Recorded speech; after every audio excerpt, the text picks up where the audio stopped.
Hi everyone! Welcome to week 31 of our 2016 Home Organizing Challenge. Join me here every week as I give you a simple task to focus on, and I'll help you baby step your way to a more organized home. This week, we're working on something that you may or may not already have a process in place for, and that's cleaning out your purse. If you're anything like me, my purse sometimes becomes a mobile junk drawer. I have things in there for me and every member of my family because they just hand things to me and I have nowhere else to put them, so I just shove them in my purse.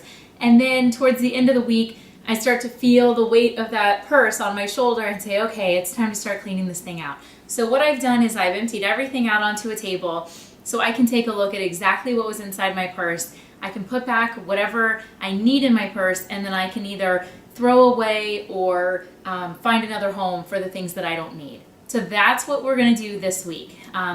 If you find that you have a lot of things that don't actually belong in your purse, just join me this week and we'll get a process in place. All right, so step one, go ahead and take that purse and empty everything out. You can do it for your purse. You can also do it for your wallet. If you find that a little bit too overwhelming, then spend this week looking at your purse and maybe the next week looking at your wallet, depending on how much stuff you have in there. Once everything is laid out, it's going to be just like the challenge week that we did our junk drawer. I want you just to kind of separate things into categories. So over here I have trash, things that don't belong in my purse. They were just kind of tossed in there to get out of the way. Now I want to get rid of them. So those are going to go to the trash. I put all my pens together and realized that I had 5 pens in my purse. I don't need 5 pens, so I'm going to go ahead and rehome a couple of those, and I'll put 2 of them back in my purse so that way if I lose one, I still have an extra. My notepad that I keep in my purse just to jot general notes down and things like that, that's going to go back in there. I have a key to my car that's going to go back in there. I have a couple chapsticks that I always keep in my purse. This loose change that was just kind of making its way around the bottom of the purse, I don't want that all to be loose, so I'm going to put that where it goes in our home, in the piggy bank, so we'll put those in there. I had a couple water bottles that only had a little, couple sips left, so I'll go ahead and empty those and throw those in the recycling. So that's what I want you to do to get started this week. Go ahead and empty everything out.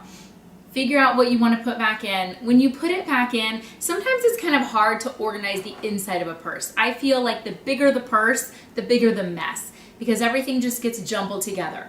So one way that I like to combat that is I'll actually keep a smaller purse inside of my purse, and I know that that sounds so silly, but that way I can make sure that if I'm putting something back in my purse and I know that it really truly belongs in my purse, I will put those little items, so my chapsticks, these cards that I want to make sure that I have in there, the pens. That way I know that all of this stuff actually truly belongs in my purse. I want it to stay, so I can leave all of that in there.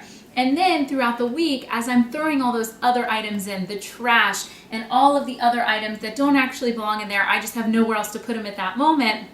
It makes it so much easier for me to clean out my purse at the end of the week. I could just go in, move around that inside purse, grab everything else out, and figure out if it belongs or not. All right, so I want you to get started on that. The second thing that I wanted to talk about today is creating a habit.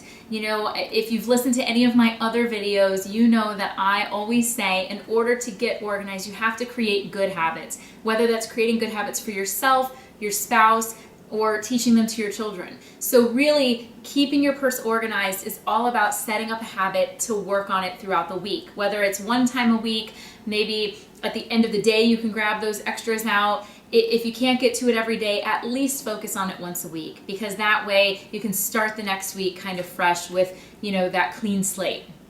All right, well, that's it. Pretty simple, right? So carve out a few minutes every day this week.